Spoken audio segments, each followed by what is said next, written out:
又同大家見面啦！咁今日咧就好興奮，因為咧有一支新嘅散彈槍嚟咗我呢度，咁就係 Elite Series 海綿彈嘅散彈槍 Trilogy。咁呢一支咧其實喺香港咧就啱到咗有得賣㗎啦。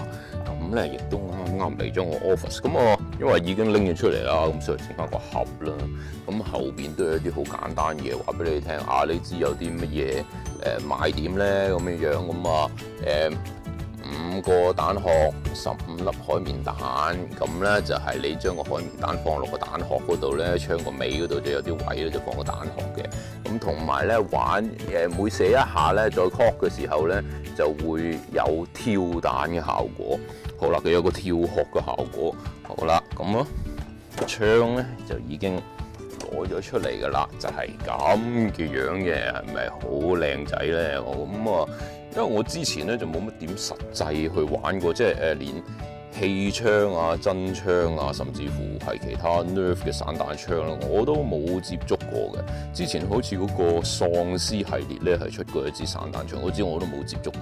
其他嗰啲拉一下打幾粒嗰啲咧，其實完全都冇。呢支係我第一次接觸嘅 Nerf 嘅散彈槍。咁你見到咧就好戰術嘅成個感覺係啦，就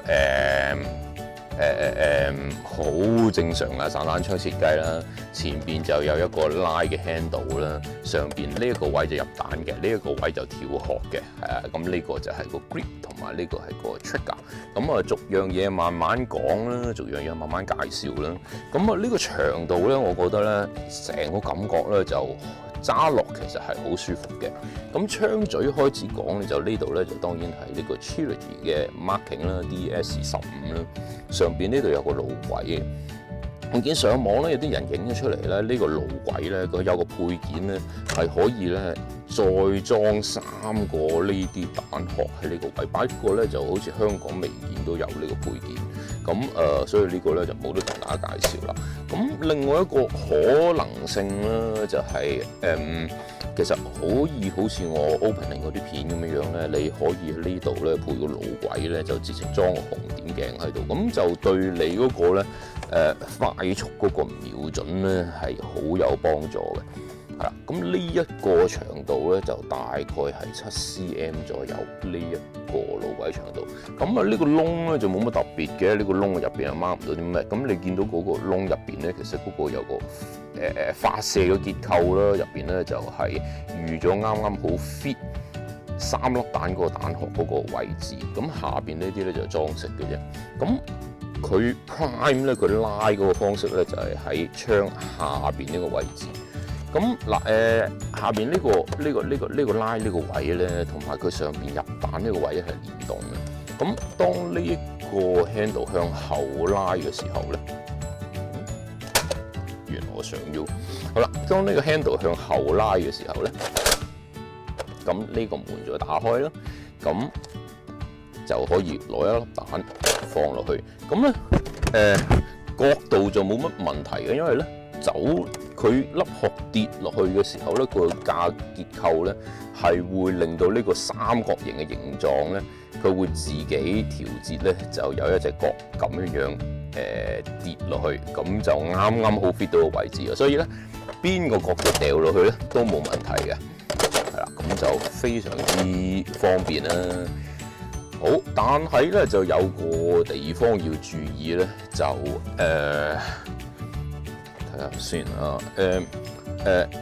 冇分前後嘅，即係你入落去嘅時候就要小心啲，因為 suppose 隻彈咧就向前，咁但係好似咧彈向後咧都係放到入去，所以呢個咧入彈嘅時候就要小心啲，入彈嘅時候咧就記得彈向前面咁樣放落去咧，咁就冇問題噶啦。好。咁可以試打一槍俾大家睇啦。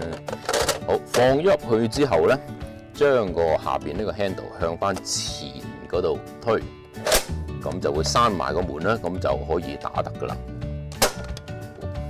好，咁就跌，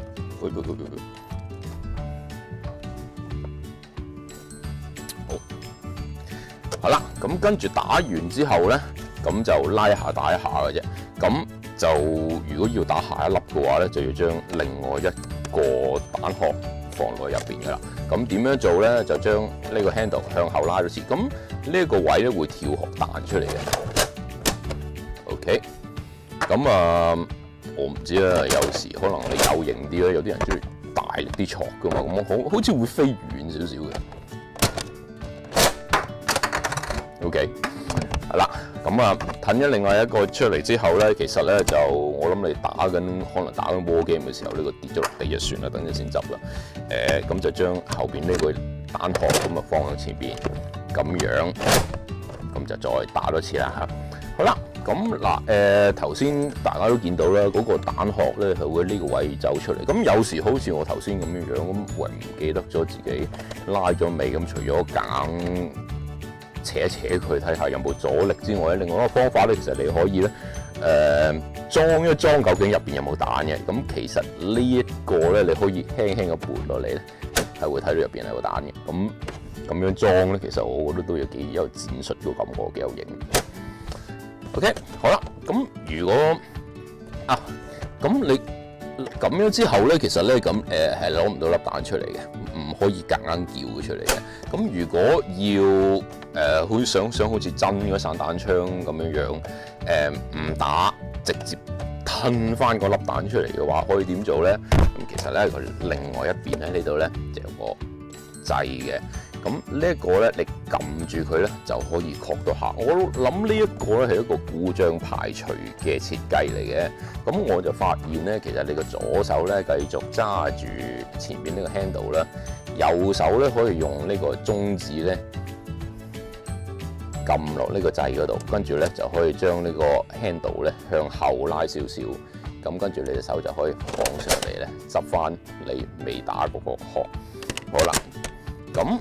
有一樣嘢要注意咧，用咗呢個故障排除呢個掣之後咧，記得佢係唔可，即係你未將呢個 handle 拉翻去最後呢個位置嘅時候咧，其實咧就呢個向唔翻前㗎，呢個會棘住。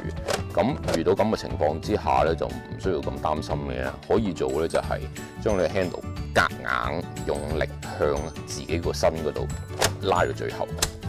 係啦，你聽到滴一聲咁樣樣咧，就可以推返向前㗎。OK， 好，咁嗱呢個發射呢個結構就講完啦。咁跟住咧就係講呢個 grip 同埋 trigger 啦。呢一個 grip 咧嗱，雖然成支槍個比例咧個感覺咧，我覺得係揸得係舒服嘅。咁但係咧，我咧就覺得咧呢個呢個 Trilogy 呢一個手柄咧，我就覺得細咗少少，同埋trigger 呢個位短咗啲。咁我咧就有支 disruptor 喺度啦。disruptor 呢個 grip 咧粗啲嘅，揸落咧係舒服少少。咁同埋呢一個trigger 同埋個 grip 之間呢一個距離長少少咧，大人揸咧就會舒服啲。咁相比起 Trilogy 咧，睇下先可唔可以咁樣樣。相比起咧，其實 Trilogy 嗰個手柄係細少少嘅，同埋咧 Trilogy 呢一個 grip 同埋 trigger 之間呢個距離係短啲，可能咧小朋友揸就會舒服啲，大人咧我哋咧我就覺得係有少少唔就手。不過呢支槍咧就咁講咯，做型行先啦。咁同埋有得跳殼咧，係有佢個玩味嘅。係啦，咁咁講完個 grip 啦，上邊咧槍個頂咧，除咗個路位之外，其實就冇乜嘢㗎啦，因為佢呢個位置咧係預留俾你入嗰個成個彈殼咁掉落去。咁綁槍帶嘅位置咧，可以選擇呢一個窿仔啦，同埋呢一個位置咧都可以綁槍帶嘅。後少少呢度咧，我諗翻頭先嗰3粒彈咗佢先。OK。嗱，後邊咧，佢咧就做咗喺嗰個槍呢個柄呢度咧，就俾你擺5個彈殼嘅位置。咁每個彈殼咧就可以擺3粒2列嘅彈。咁我發現咧，佢扣住呢個彈呢一個位咧，佢入邊有少少彈性嘅嘢落住，所以呢個位其實幾實淨。我嘗試咧即係點樣去？咁其實我都嗱咁鬆咗少少一定有，咁但係咧佢依然可以 keep 到個阻力咧係冇咁易褪出嚟，同埋嗰啲蛋殼個設計咧，中間呢個位咧係有少少凹咗落去嘅。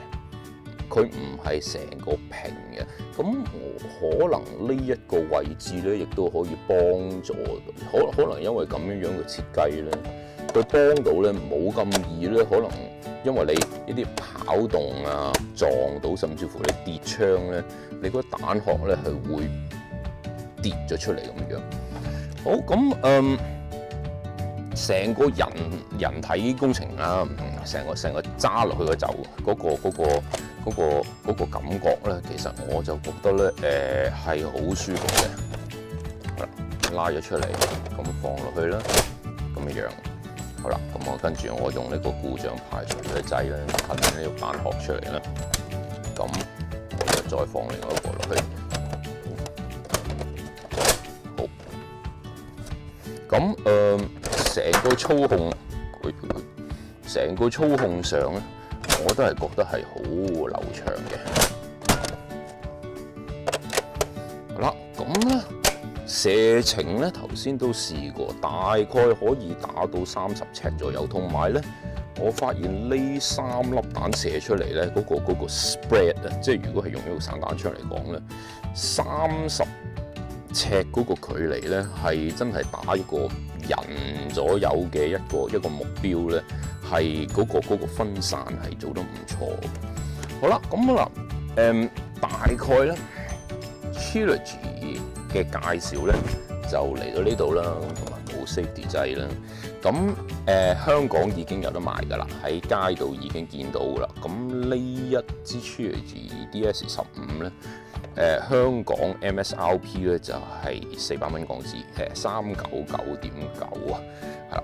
咁自己嘅評語就係玩味好重。如果你係中意買啲散彈啦，好似喺我嗰個 community 入邊咧，好多人都嘗試去揾嗰支喪屍嗰支散彈槍。咁香港就好難揾㗎嗰支。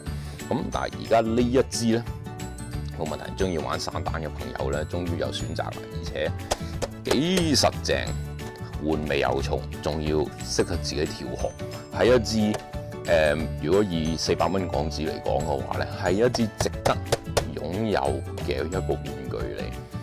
OK，咁暫時嘅介紹就嚟到呢度啦。咁我仲整理緊其他嘅一啲槍咧，我都仲未得閒係拍 video 嘅。譬如話咧，其實有一支好舊啦，不過嚟咗呢度我好耐都未試嘅就係呢支 Delta Trooper，我仲喺個盒度未得閒拆出嚟，所以呢個就要遲啲先至再拍俾大家啦。咁另外就早幾日啦，去咗打呢個 Nerf game 咧，咁你終於就試過我支Tactical Helios PDW 啦，係咁啊，評語遲啲拍段 video 俾大家睇。好，咁今日嘅 video 就嚟到呢度，下次見，拜拜。